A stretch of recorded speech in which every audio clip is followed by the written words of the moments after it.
অনেক আলেমকে দেখি ডান হাতে ঘড়ি পরেন। ডান হাতে ঘড়ি পরার কি বিশেষ কোনো ফজিলত আছে?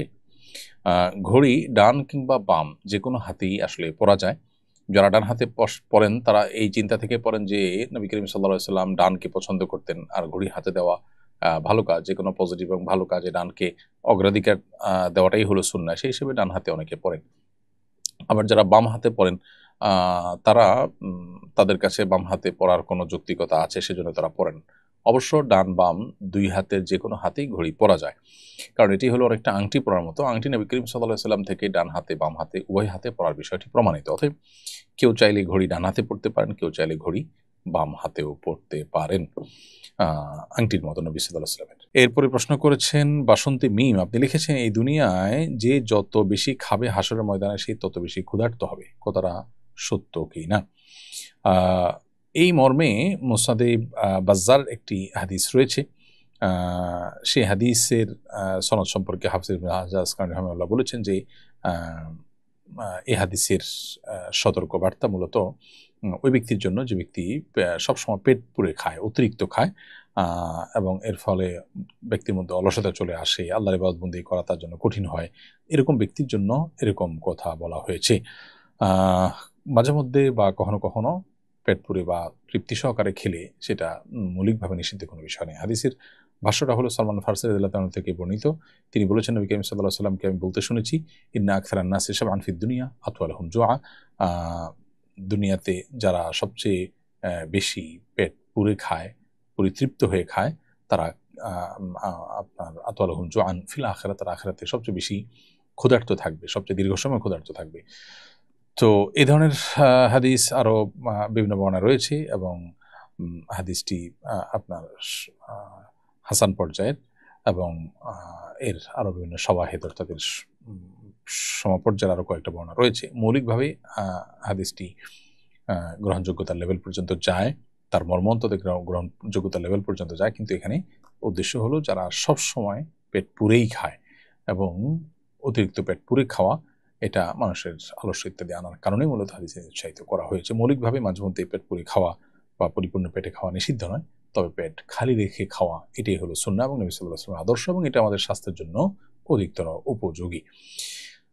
স্ত্রীর কথা মতো হস্তমৈথুন করা যাবে কি না? স্ত্রী হস্তমৈথুন করতে কেন বলবেন? যদি কোনো স্ত্রী হস্তমৈথুন করতে বলেন তাহলে এটা অসুস্থতা, এটি জায়েজ নয়। কোরআনে কারীমে আল্লাহ বলেছেন যে মানুষের যৌন চাহিদাকে চরিতার্থ করবার জন্য আল্লাহ বৈধ যে পথ রেখেছেন, স্বামী স্ত্রীর যে মিলনের পথ রেখেছেন, এবং বৈধ পথ ছাড়া অন্য কোনো উপায়ে যদি কেউ তার যৌন চাহিদাকে চরিতার্থ করে, আল্লাহ তাআলা বলেছেন ফাউলাইকা হুমুল আদুন, তারা সীমা লঙ্ঘনকারী। সূরা মুমিনুনের শুরুর দিককারী আয়াত থেকে বোঝা গেল যে হাত দিয়ে যদি কেউ বীর্যপাত করে তাহলে সে সীমা লঙ্ঘনকারী, কারণ এটি কোনো সুস্থ বা স্বাভাবিক পদ্ধতি নয়। বিধায় স্ত্রী চাইলেও তার হস্তমৈথুন করা জায়েজ নাই। হ্যাঁ, যদি কেউ এমন কোনো জায়গায়, এমন কোনো কঠিন সিচুয়েশনের মধ্যে পড়ে গেছেন, যে এমন পরিবেশে আছেন যে এখানে তিনি তার যৌন চাহিদা যদি তিনি কোনোভাবে অবদমন না করেন তাহলে জিনায় লিপ্ত হয়ে যাবেন, তাহলে সেক্ষেত্রে কোনো কোনো ফকিগণ ওই ব্যক্তির জন্য ওই সময়ে হস্তমৈথুনকে জায়েজ বলেছেন। আর স্ত্রীর হাত ব্যবহার করে হস্তমৈথুনকে অনেক উলামা ইকরাম জায়েজ বলেছেন, যদি মাসিকের কারণে বা অন্য কারণে স্ত্রীর সহবাস না করতে পারে এবং না করতে পারার কারণে গুনাহে লিপ্ত হয়ে যাওয়ার আশঙ্কা থাকে সেই ক্ষেত্রে। বাকি স্ত্রীর নির্দেশে স্বামী নিজে হস্তমৈথুন করা কোনো অবস্থাতে জায়েজ নয়। আমার 25 বছর বয়সী ছোট ভাই বুদ্ধি প্রতিবন্ধী, দৈনন্দিন কাজকর্ম যেমন খাওয়া, ঘুম, ইস্তিনজা নিজে নিজে করতে পারে, কিন্তু বুদ্ধির দিক থেকে অপরিপক্ক, ছোট শিশুদের মতো আচরণ করে। যেমন নামাজ পড়তে হবে এটা জানে, কিন্তু নামাজে দাঁড়িয়ে এদিক ওদিক তাকায়। এছাড়া টাকা গোনা, সময় দেখা এগুলো পারে না। নারীর প্রতি জৈবিক আকর্ষণ কাজ করে কি না আমরা জানি না। আমার স্ত্রী কি তার সাথে পর্দা করতে হবে? যদি বুদ্ধি প্রতিবন্ধী হয়ে থাকে আপনার ভাই, তাহলে সেক্ষেত্রে নারীর প্রতি তার আকর্ষণ আছে কিনা এই জিনিসটাকে বিভিন্নভাবে পরখ করা যেতে পারে এবং সেটা নিরূপণ করে তার উপরে আপনার এখানে করণীয় ঠিক করতে হবে। যদি নারীর প্রতি তার আকর্ষণ থাকে, তার যদি আকর্ষণ বোধ থাকে এবং নারীর গোপন যে বিষয় আছে সেই বিষয়গুলো যদি সে বোঝে, তাহলে সেক্ষেত্রে তার সাথে পর্দা করতে হবে। আর যদি সেগুলো না বোঝে, তাহলে সেক্ষেত্রে তার সাথে পর্দা না করলে চলবে। আল্লাহ তাআলা বলেছেন আবিত্তাবিঈনা গায়রা উলিল ইরবা মিনার রিজালি আও বিত্তিফলিল লাযিনা লাম ইয়াযহারু আলা আওরাতিন নিসা। যারা মেয়েদের গোপন বিষয়গুলো বা মেয়েদের স্পেশাল বিষয়গুলো সম্পর্কে যাদের তেমন কোনো ধারণা নেই, সেরকম ছোট বাচ্চা, শিশু, অবুঝ, তাদের জন্য শরিয়ার পর্দার বিধান প্রযোজ্য নয়। তো এক্ষেত্রে আপনার ভাই এর পরিস্থিতিটা কি সেটা আপনাকে নানাভাবে পরখ করে বের করতে হবে। যদি আপনি সেটা একান্তই বের করতে না পারেন এবং সন্দেহ থাকে, তাহলে সেক্ষেত্রে সন্দেহের ঊর্ধ্বে ওঠার জন্য পর্দা করাটাই হলো শ্রেয় এবং উচিত। সাইমন সামি আপনি লিখেছেন, আমার বিয়ের সময় আমি কবুল বলিনি, শুধু সই করেছি। আমার পক্ষ থেকে আমার বাবা প্রস্তাব দেন, আমার বর কবুল করেন, আমার বিয়ে হয়েছে কিনা? বিয়ের ক্ষেত্রে প্রস্তাব এবং সম্মতি উভয়টি আসলে মুখে হতে হবে। যদি কেউ বাক প্রতিবন্ধী হয়ে থাকেন তার কথা ভিন্ন, কিন্তু বাকি অন্য সাধারণ অবস্থাতে সবার ক্ষেত্রে বিয়ের জন্য প্রস্তাব এবং সম্মতিটা সুস্পষ্টভাবে মুখে উচ্চারণ করে হতে হবে। এক্ষেত্রে আপনার বিয়ের প্রস্তাব আপনার পক্ষ থেকে আপনার সম্মতির ভিত্তিতে আপনার বাবা দিয়েছেন। মেয়েরা মৌন সম্মতিও যদি থাকে, তাদের বিয়ে শাদীর আলোচনা হচ্ছে, তারা জানছে এবং তারা কোনো বিপরীত কিছু বলছে না, এটা তাদের মৌন সম্মতি হিসাবে ধরে নেওয়া যায়। এবং তার উপর ভিত্তি করে বাবা যদি সন্তানের তরফ থেকে বিবাহের প্রস্তাব দেন, যেমনটি আপনার বাবা আপনার পক্ষ থেকে প্রস্তাব দিয়েছেন, আপনি বলেছেন, সেটাই বিবাহ বিশুদ্ধ হওয়ার জন্য যথেষ্ট। অতএব আপনি নিজে মুখে কিছু বলেননি, বিয়ে হয়েছে কিনা এটা নিয়ে আপনার হেজিটেশন করার কোনো প্রয়োজন নেই, আপনার বিয়ে হয়ে গেছে ইনশাআল্লাহ তাআলা। সংসদে নারীদের জন্য সংরক্ষিত আসন 50 থেকে বাড়িয়ে 100 করা হচ্ছে, বিষয়টা আপনি সঙ্গত মনে করেন কিনা? বিষয়টা পরিপূর্ণই অসঙ্গত। আমার বিশ্বাস এদেশের আপামর সাধারণ মানুষের মতামত নিলে সাধারণ মানুষ এটাকে গ্রহণ করবে না। এটা নারী বিদ্বেষ থেকে নয়, বরং নারীর প্রতি শুভাকাঙ্ক্ষিতা, নারীর প্রতি শ্রদ্ধার জায়গা থেকে।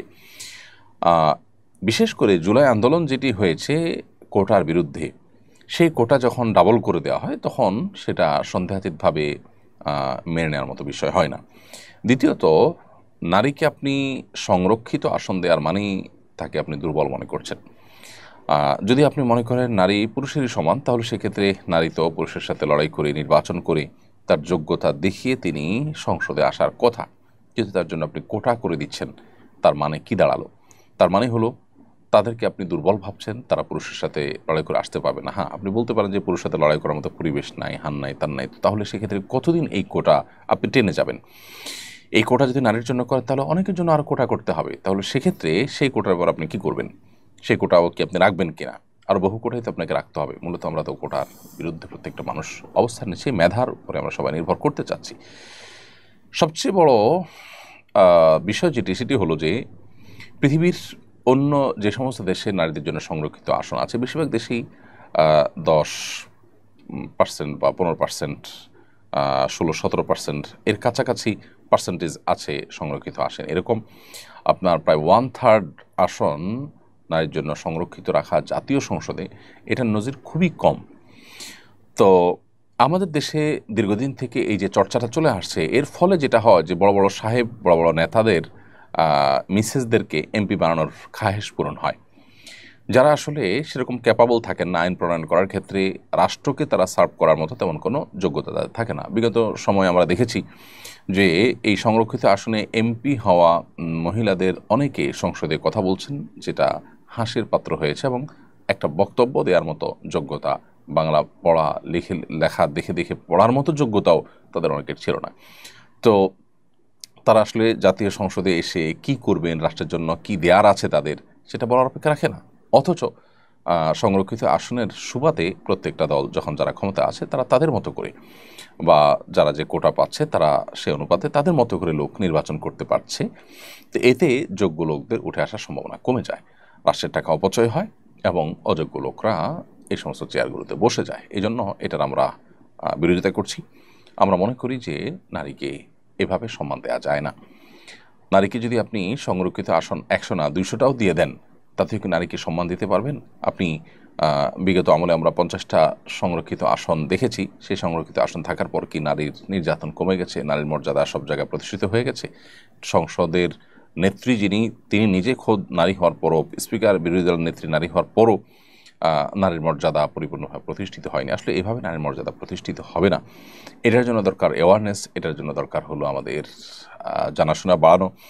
এবং সবচেয়ে বড় কথা হলো যে ধর্মীয় অনুশাসন যদি যথাযথভাবে চর্চা করা হয়, মেনে চলা হয়, তাহলে এমনিতে ইনশাআল্লাহ বিদিনিল্লাহ এই জাতীয় যে গ্যাপগুলো আছে সেগুলো দূর হয়ে যাবে। পশ্চিমারা আমাদেরকে যে সমস্ত থিওরি দেয় অন্ধের মতো সেগুলোকে মেনে নেওয়ার মতো একটা প্রবণতা আমাদের মধ্যে তৈরি হয়েছে, এটা হলো সবচেয়ে দুর্ভাগ্যজনক বাস্তবতা। রিয়া আসাদ আপনি লিখেছেন, যদি রক্তের কোনো সম্পর্ক না থেকেও কেউ ওমরা হজের টাকা দিয়ে হজে নিয়ে যেতে চায়, তবে কি সে হজ কবুল হবে? কারোর সাথে যদি আপনার মাহরামের সম্পর্ক না থাকে, রক্ত সম্পর্ক হলেই শুধু হয় না, আসলে মাহরামের সম্পর্ক থাকলে তিনি আপনার সফর সঙ্গী হয়ে হজ বা ওমরা যেতে পারেন বা সফরে যেতে পারেন। আর শুধু টাকা দিয়ে যদি আপনাকে হজ করার জন্য বা ওমরা করার জন্য কেউ হেল্প করেন, তাহলে সেক্ষেত্রে রক্ত সম্পর্কীয় মাহরাম কোনোটিই হওয়া জরুরি না। যে কোনো ব্যক্তি আপনাকে এই টাকা দিলে তার টাকা দিয়ে আপনি হজ বা ওমরায় করতে পারবেন। কিন্তু তার সাথে যদি নিয়ে যাওয়ার ব্যাপার থাকে, তাহলে সে লোকটা রক্ত সম্পর্কীয় শুধু না, তিনি আপনার মাহরাম হতে হবে, যার সঙ্গে আপনার বিবাহ বন্ধনে আবদ্ধ হওয়া হারাম একজন আরেক জন্য। সেরকম মানুষকে সঙ্গে নিয়েই হজে শুধুমাত্র যেতে পারবেন। অতএব রক্ত সম্পর্ক নাই এরকম মানুষ, সে আপনার অফিস কলিগ হতে পারে, অন্য কেউ হতে পারে, আপনাকে টাকা দিয়ে সাথে নিয়ে হজে যাবেন, এটি আপনার জন্য জায়েজ হবে না। আপনার সফরটা মাহরাম পুরুষকে সাথে নিয়ে হতে হবে।